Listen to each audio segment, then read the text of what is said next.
হঠাৎ করে দেশের নিরাপত্তার কারণ দেখিয়ে যুবকদের একটি অংশকে কারাতে এবং অস্ত্রের প্রশিক্ষণ দেওয়ার প্রস্তাব করেছে অবৈধ সরকারের উপদেষ্টা আসিফ মাহমুদ।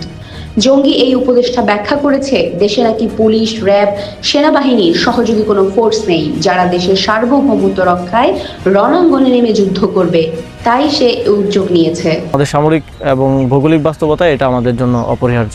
অথচ বাংলাদেশের প্রথম সারির যোদ্ধা, সশস্ত্র বাহিনী, পুলিশ, আনসারের পাশাপাশি অক্সিলারি ফোর্স হিসেবে সরকারিভাবে সেনা, নৌ ও বিমান বাহিনীর তত্ত্বাবধানে প্রতি বছর স্কুল, কলেজ ও বিশ্ববিদ্যালয়ে ছাত্রছাত্রীদের সামরিক প্রশিক্ষণ দেওয়া হয়, যাদেরকে বলা হয় বাংলাদেশ ন্যাশনাল ক্যাডেট কোর বা বিএনসিসি।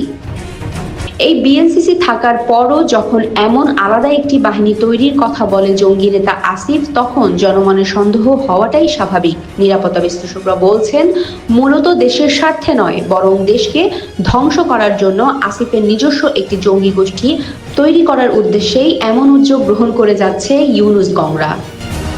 Desk report, বিবাংলা.net।